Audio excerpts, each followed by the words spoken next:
Hi, folks, it's Richard from Inclusive Driving. Apologies about the darkness. I've got a little torch here to make things better. It's very easy to think that when you're learning to drive, learning only takes place if the car's bombing down the road at 1,000,000 miles an hour. Learning can take place, and a lot of learning does take place when you're parked at the side of the road, or in this case, a car park. I call it having a really good chat. And here's a conversation I had with my learner Robert about how driving isn't just about using your eyes, it uses your other senses as well. Have a listen to this. But if I go slowly, just one turn, one full turn, will that put my wheels straight? Well, it might do. The way I would think of it Yeah, is because I'm perfect now, I'm aren't going to I? make the car go forwards Right. and turn my steering wheel Yeah, until I can feel the car heading towards the fence. I think I've got you. Now, Okay. I'm not really going to do it by guessing how much to turn the steering wheel. I'm going to Yeah. turn it. Okay. See, can you feel you're Yeah. going in a straight line? Yeah, There? I can now. I can feel the difference. Good. Yep, I do get that. So obviously now, again the car's under control, but I'm just very slightly off. Okay. Ignore the camera at the moment. I know you're saying look at my Have the mirrors. mirrors shown you that you are between the lines? I'm like that. I'm a little bit out on that, but I can see the right line. Okay. Sorry, the white line onto the right. Okay. So I should be still okay. Using my mirror. Okay, and then just use the mirror as a last thing just to stop. You've got it. And that's it, Yeah. isn't it? And then remember to put yourself into park when you're finished. Of course. Otherwise, you breathe a sigh of relief and you let go of the brake and we go shooting backwards. And we don't want to do that. No, because that then turns a beautiful bay park into a fail. I've got it now. When you can actually feel the car, can't you? When the wheels are straight. Yeah. I've never felt that before. Yeah. You know. It's the scenery in front of you. If the scenery is going sideways, your car's going around a corner. I've got you. If the scenery is coming towards you, yeah, your car's going in a straight line. And that's the trick. Well, it's not a trick. It's just what happens. Yeah, it's a sensory thing, isn't it? I've never felt that before.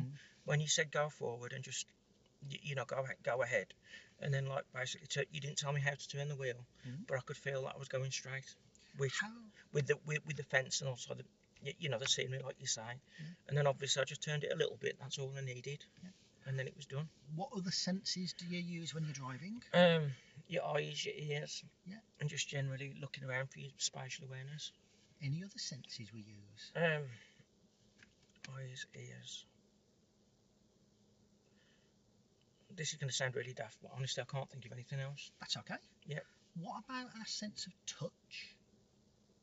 To know how much pressure you've got on the accelerator or the brake?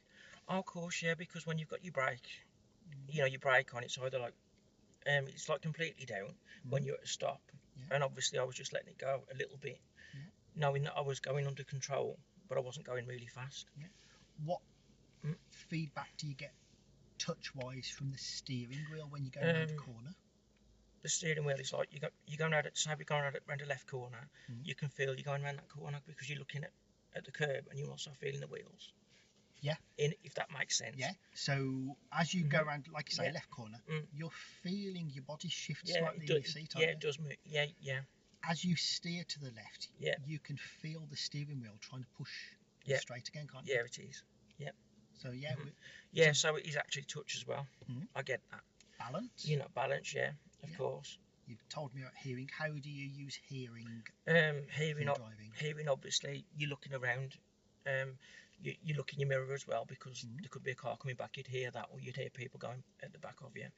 You know, pedestrians maybe. Yeah, so you might hear something. You might hear something and happening. Then you might want to look around to see where's that coming from. Yeah, what is it? What sort of things might you hear that you might want to respond to? As I say, you might hear a car engine. You might see a car. You might see a car in your mirror. Yeah. You might see a child or some a pedestrian, shouting like or something. Absolutely. Children screaming. Yeah, like sort of thing.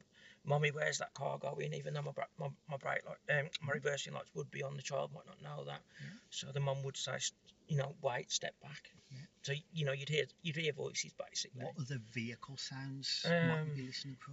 beep, beep, beep. You know, like when it goes, this vehicle is reversing. Okay, yeah. You know, like a bin wagon or another lorry or Yeah. just a beep, beep, beep. Yeah. You know, that signifies reversing. Nino, Yeah. Nino, Nino, Oh, police, yeah, Nino, police, of Nino. course. Police. Yeah, emergency vehicles. Yeah, of course. Yeah. What about Motorbikes. Yeah. Good impression. Thank you. That was really good, That's it. but That's it. Motorbikes, yeah, we often hear them before we see them. yeah, because they're a lot smaller than us. Mm.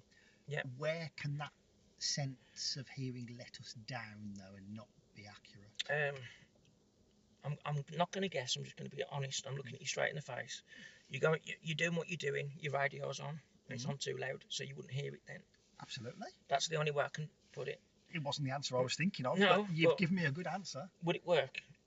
You know, if I was Well, asked that yeah, question, it's. you know, because I mean, I mean, a driving examiner's not going to ask you that sort of I question. know, but I mean, But you're absolutely right. If your music is too loud, Mm.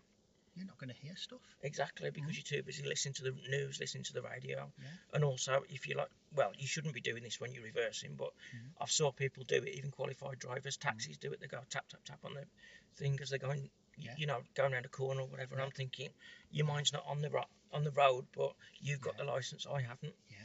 What sort of noise do e-scooters make? They're silent, aren't they? Really? Yeah. Yeah, they are silent. So hearing doesn't apply then. work there, does it? And while we're thinking about silent people, blind people with guide dogs. Yeah. Yeah, they're still pedestrians, but. Yeah. Or you'd be looking around, and if it was a blind person without a guide dog, you'd hear the tap. Well, maybe not hear the tap tap, but you'd see the white stick. Yeah.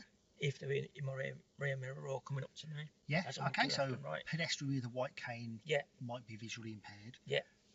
How would you know if they were also hearing impaired? That's a tough one because you wouldn't, would you, until they speak?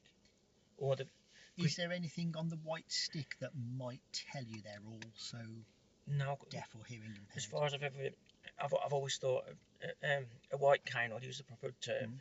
I've always thought that signifies a blind person. I wouldn't know that they were hearing impaired unless they spoke. 2 red stripes on the white cane. Is that in the highway code or is that just in general? Because that's a new one on me. I haven't heard that. Is it in the highway code? Honestly, I don't know. I've never heard. That's the first time I've heard that. There's 2 red stripes on a stick stroke cane. I would like to think it is in the highway code. Okay. Or Honestly, yeah. I don't know. Did you find out about